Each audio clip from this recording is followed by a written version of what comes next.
Good morning, welcome to Easier Golfing. I'm one of your hosts, Mike Labella, coming to you from Nemacolin Resort. And today we're going to discuss how to hit those high launching drives. So there's a few components that we need to understand to make that happen. First, there is something called low point. So if we're able to control our low point with the driver, we can then get the ball to launch a little higher. It takes a little bit of spin off of it. It also is going to assist you in hitting that draw shot. So what is low point? Well, low point is the lowest point in the arc of the swing. If we had an iron that is sitting on the ground, we're going to have that ball hit first, and then we're going to take our divot after the ball. So that's going to indicate our low point being forward of that golf ball. Now, if the driver, since the ball is sitting on a tee, it is elevated above the ground, we don't want to do that. A lot of the times when you are swinging down on the driver, you start to hit it high in the club face. We'll start popping it up. Maybe we're not getting our effective distance that we need to have. Sometimes it creates too much spin as we're swinging down on the ball. So the first thing to understand is the low point with the driver. So if the driver, we want our low point to be behind the ball. So imagine as I'm swinging down, my lowest point is behind the ball, and then I start to swing up on it. Second piece is, to hit that high launching draw, we have to be swinging from the inside. So up here I have club path. If our club path is positive and our face is a little less than that positive club path, we're going to get a draw. So first, I would say our most important setup checkpoint would be our ball position. If we have the ball too far back, our path might be going too far into out, or we might be swinging down on it too much.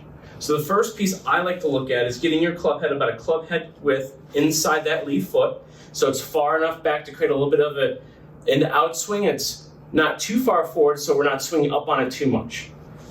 So ball position, one club head width inside. Next piece is our spine tilt. A lot of people want to get set up for some reason open with the driver. Now the longer the club, the more I do see that happening. So what we want to do is make sure we have a spine tilt away from our target. So one way to check ourselves, we put our hand on our thigh here. We can tilt until our fingertips hit the top of our knee. Now we know we have enough spine tilt, ball position inside. You can also think about getting your left ear behind the ball by about 3 to 5 inches. Now the next piece, set up with the feet. If you're suffering from those slices, we can get the right foot, right shoulder back slightly. So if I use an alignment rod here, place this on the ground when you're practicing, between your target line and your stance. Just make sure your right side's a little bit behind that. So setup keys, ball position, one club head width inside. We're going to set up a little bit closed, and then we're going to get some spine tilt away from the target. Now, swing-wise, there are 2 keys I want you to take into effect. Piece 1, I want you to feel like you're going to take this left shoulder and get it behind the ball in the backswing. So if we look at this here, if I just put this close to my shoulders, you'll see me trying to get this shoulder behind the ball and almost the inside of my trail foot. So at the top of the backswing will be inside the trail foot, and then from there, I feel like I'm going to stay behind it a little bit on the way through.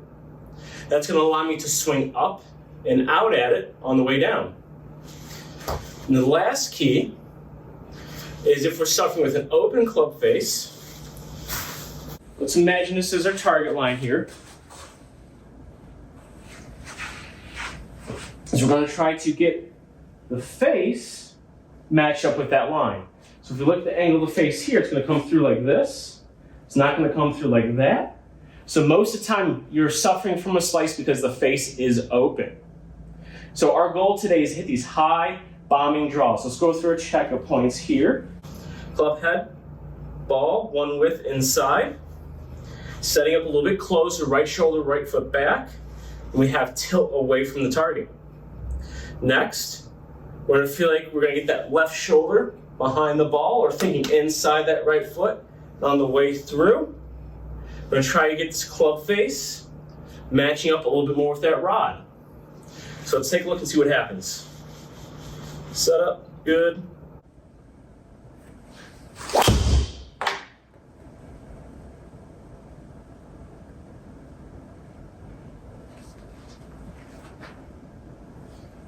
All right, so that was an ideal shot for me. We can see that our club path is positive, so that's indicating that I'm swinging in to out. My face is also positive, but less than the path. So for a draw to occur, we want the face open relative to our target line, and then we want our path greater than that number to get the curve back. So if we look at our curve, we have 24 feet of curve to the left. Then we can also think about our low point. My low point was obviously behind the ball because I swung up on it 6 degrees. And then we look at our launch angle. I launched that pretty high for a driver. So we have a high launching draw that carried up to 325. Now over time, it's, you're gonna struggle with this. So take your time, really focus on the setup keys. If you can get comfortable with the setup, it's gonna make it so much easier to feel like you're gonna get behind it. Let that face release a little bit to see a little bit of draw. If you have any questions, reach out to us on easyergolfing.com, and we look forward to hearing from you soon.